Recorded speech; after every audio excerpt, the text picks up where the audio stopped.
Good morning, and welcome to this session on the rise and fall of nations in an era of global transformations. I am Yusun Chang, professor of economics at Indiana University. I have the privilege of moderating today's discussion. We are honored to have Professor James Robinson at University of Chicago, who just won the Nobel Prize in Economics last year, along with his longtime collaborator, Daron Acemoglu, for their groundbreaking research on the causal relationship between political systems and a country's long-term economic performance. James has had a fascinating intellectual journey. He received his undergraduate degree from the London School of Economics, a master from Warwick, and his PhD from Yale University. He was trained as an economist, but moved into political science, teaching at University of Melbourne, University of Southern California, Berkeley, and Harvard before his current interdisciplinary role at University of Chicago. He's a university professor at Harris School of Public Policy and Department of Political Science. He often described himself as a recovering economist, though he just won Nobel Prize in economics. So clearly, he retains that economist's analytical rigor. James is the author of two hugely influential books that help us understand our current moment. The first book, Why Nations Fail, shows that inclusive institutions lead to prosperity, while extractive institutions result in failure. And therefore, institutions, not culture or geography, determine whether countries prosper. The second book, The Narrow Corridor, States, Societies, and the Fate of Liberty, explains how liberty emerges from delicate balance between state power and societal strength. And that when this balance collapses, societies tend toward authoritarian or anarchy. Today, he will present insights from the second book, Narrow Corridor, telling us how liberty emerges from the delicate balance between state capacity and power of citizens, and how that balance can be lost. James, the floor is yours.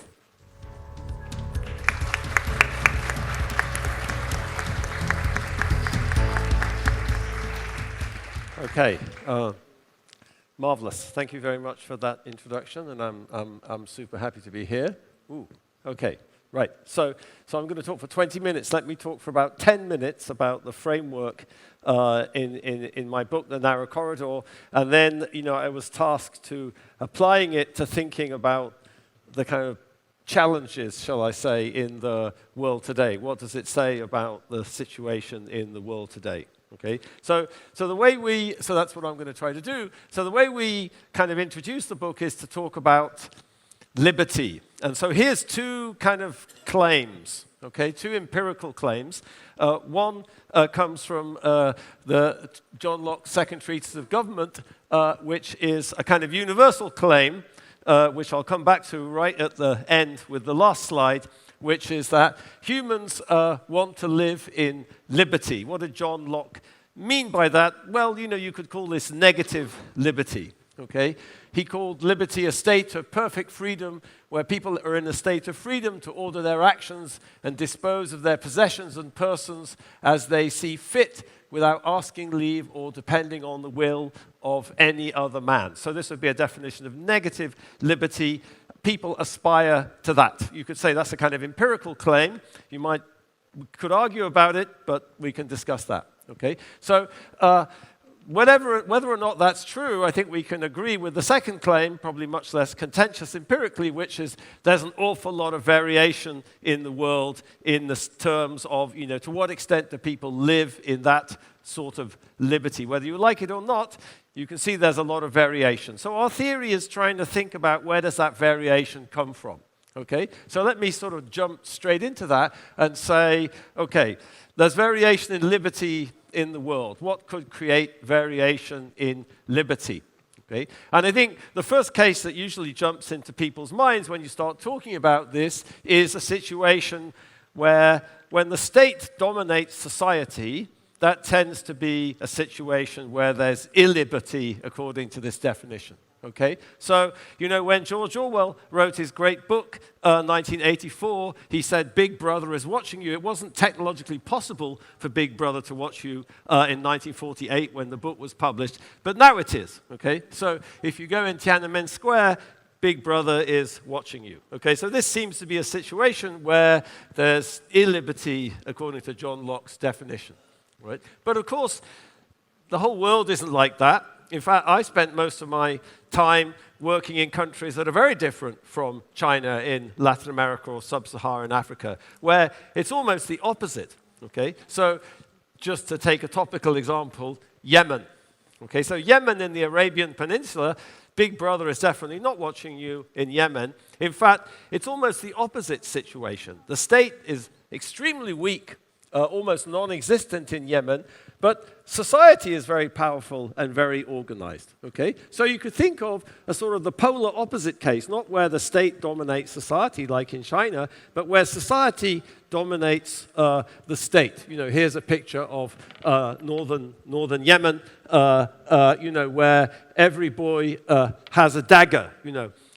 The great German sociologist Max Weber said, you know, the state is the entity that has the legitimate monopoly of violence in society. In Yemen, the state doesn't really have a monopoly of violence, legitimate or otherwise, but people have the legitimate right to use violence. Okay, so that's the polar opposite situation, but of course, that's also a situation where there's not much liberty in the sense that I defined, okay? That situation, the polar opposite situation, doesn't lead to liberty either. So what, you know, it leads to something more like, you know, what Thomas Hobbes described in his great book, Leviathan, as a state of kind of war. So what does lead to liberty? Well, now you can see that this looks pretty difficult to achieve. It's not true. You're not going to get liberty when the state dominates society, the polar opposite case where society dominates the state.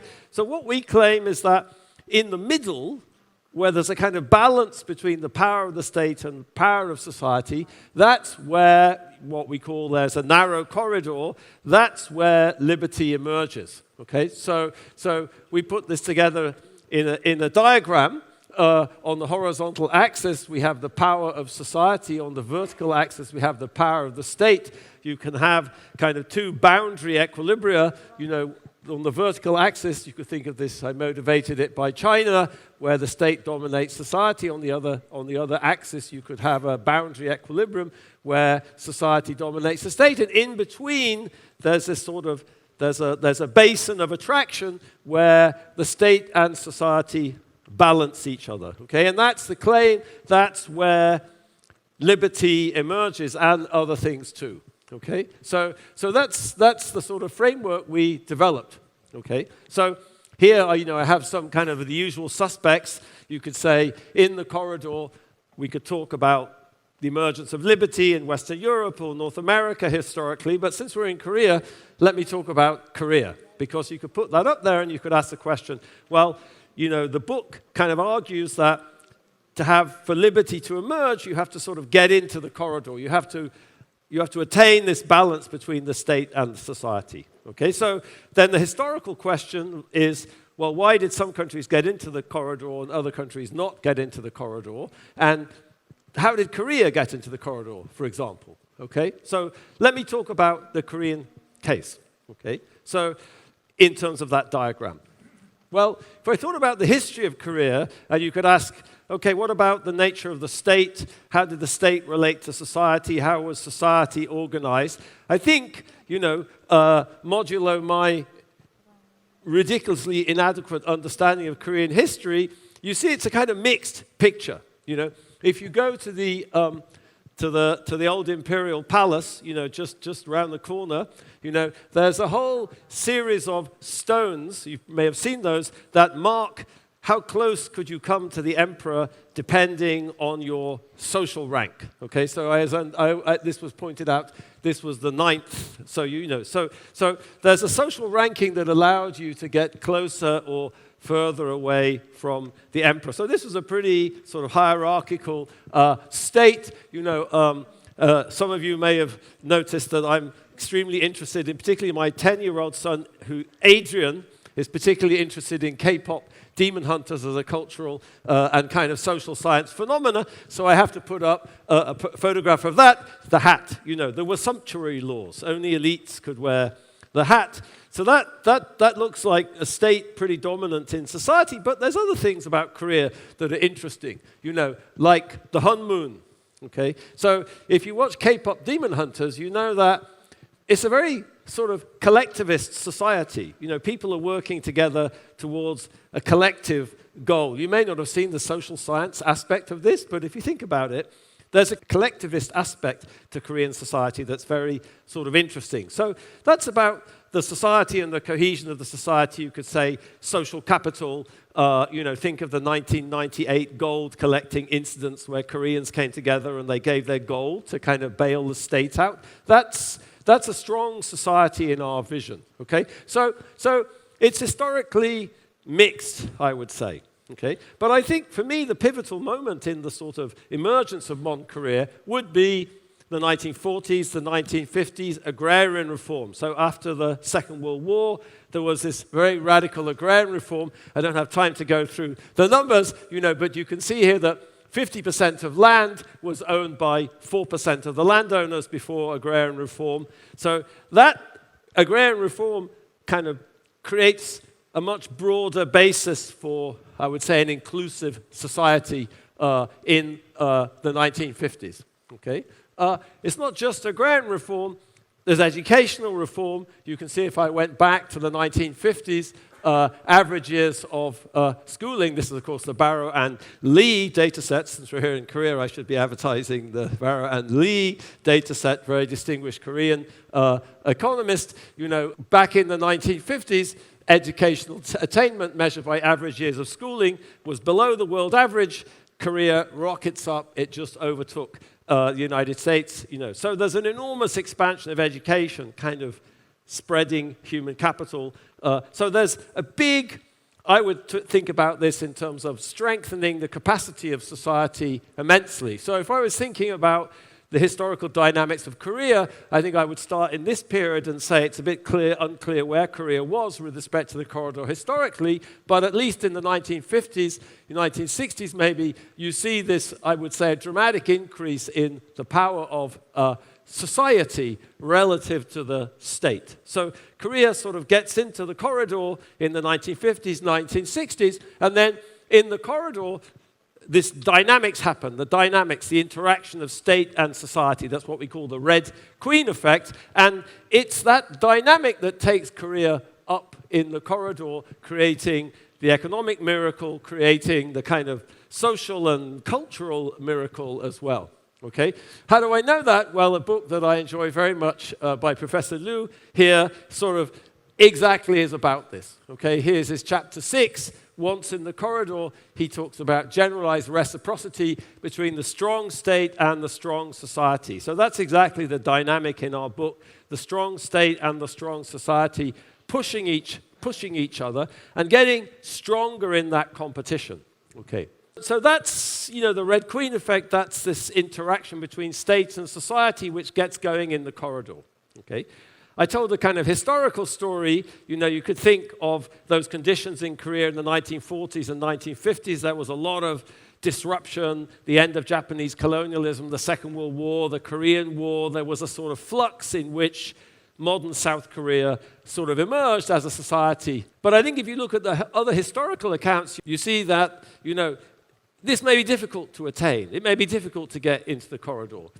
If I thought about the Chinese case, and I went far enough back in history, you could sort of say, well, how come China didn't go along that road? If you go far back enough in history, you see all sorts of interesting things. This is from the Hunzi, a famous philosophical tract, and here's the translation of the characters. The king is a boat. The common people are the water.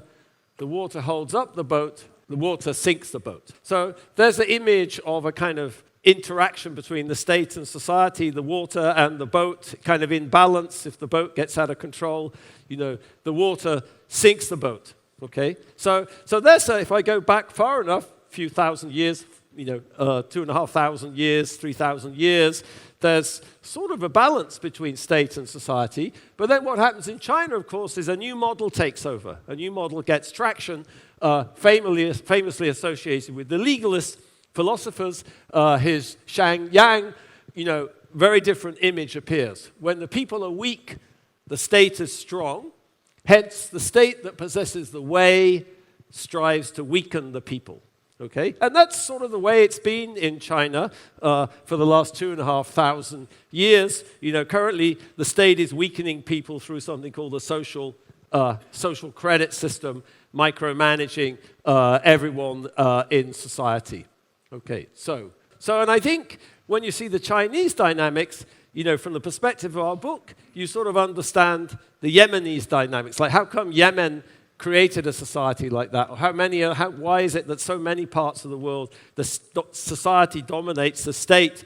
Well, you can see that, and this is the argument in the book, it's somehow the anticipation of the type of mechanisms that set in China is what traps you into this other equilibrium where the society dominates the state. It's very hard to create a state and control it. That the genius of the dynamics in the corridor is you gradually build a kind of more effective state, a more powerful state, but you do it in a way that it can be controlled in the interests of society. Okay, all right. Economic implications, I'm not going to talk too much about that. As the professor was saying, I describe myself as a recovering economist. But for those of you who've read Why Nations Fail, it's in the corridor in some sense that these, what we call inclusive economic institutions and economic prosperity emerges. And perhaps we'll talk about that in the Korean case in the discussion. Okay, let me put the theory to work, you know, in these times of crisis. Okay, I don't need to elaborate for Koreans that expression. Okay, and we do that a bit in the book in chapter 13, which we call Red Queen out of control. Okay, so what do I mean? What do we mean by Red Queen out of control? Well, you know, if you look at history, it's clear that there were societies that were in the corridor for quite long periods of time that jumped out of the corridor. Right. So we try to understand in that chapter what was going on in those cases. Okay, and we make a few sort of generalizations about what circumstances lead the Red Queen to get out of control, meaning you're in the corridor, you're moving forward, states and society are getting more powerful together, but then something happens and you jump out of the corridor. All right? So the first generalization that you can see from these historical cases we could look at is society becomes very polarized. Okay, so social polarization, this is something we call the zero-sum Red Queen, emerges. Okay, so you'll forgive me if I talk about US data, but we have a lot of polarization in the United States at the moment. So this is some data from the Pew Research Center about the attitudes of Republicans to Democrats and Democrats to Republicans. And it's mostly about Republicans say Democrats are more what?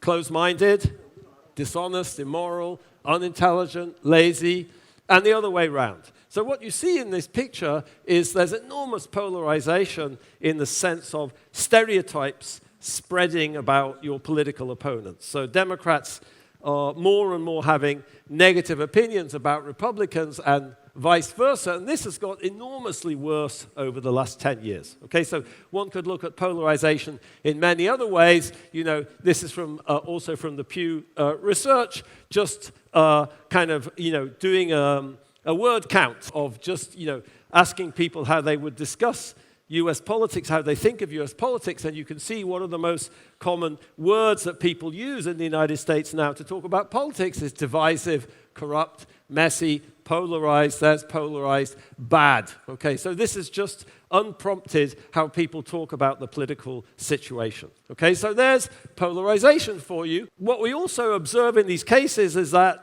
institutions become really incapable of solving problems and resolving conflicts. Okay? So could that apply in this case? Absolutely. So here's more data from the Pew Research, which is just a survey where they asked people about, you know, do you think that most elected officials care about a person like you?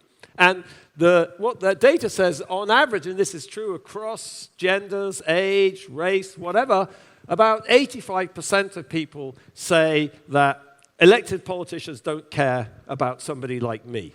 Okay? So that's absolutely breathtaking. 85% of people say that elected politicians don't care about them. Okay, so it's hard for institutions to manage conflicts in this when there's so little trust in them. That's only one of many institutions, of course, but you know. And the third thing we point out third thing we point out is that then a crisis comes, a shock comes. Okay, so you have these three. This is just very kind of inductive. There are three things seem to happen. Okay, I don't think there's a crisis in the world at the moment. There's certainly not an economic crisis, but there is long-run structural problems. So the most obvious thing one could talk about from the economic perspective is just the failure of real wages of non-college educated workers to increase for the last 50 years. So this is just data from David Autor, the MIT labor economist. And you know, the big fact here is that if you don't have a college education, your real wages are lower than in the United States. Your real wages are lower than they were 50 years ago. Okay, so there's been a lot of growth over that period, a lot of technological change, everything else, but non-college educated people have not benefited. So there have been slow-moving underlying economic problems that are somehow associated with the problem here. But I don't think this is just about economics. You know, it's also about an ideological crisis. For me, the crisis is ideological, not economic. And you can see that in lots of ways, you know, since we were educated at Yale.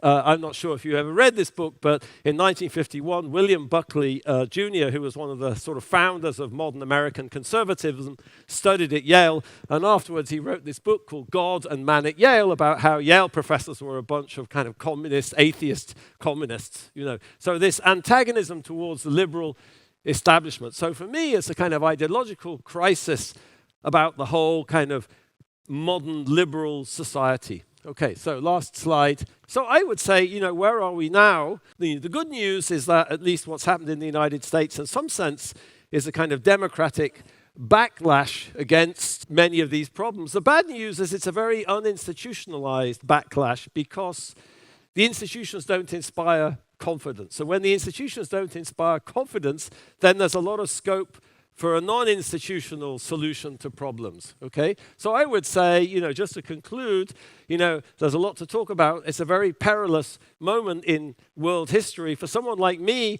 whose work has been about the role of institutions and the importance of institutions in prosperity and promoting liberty. I think my role is to keep on reminding people of the overwhelming evidence about how important institutions are. But I think we also have to do that in a case where we can be honest and think hard about what the problems with the current system, the current global equilibrium, what the problems are. Okay, great, thank you.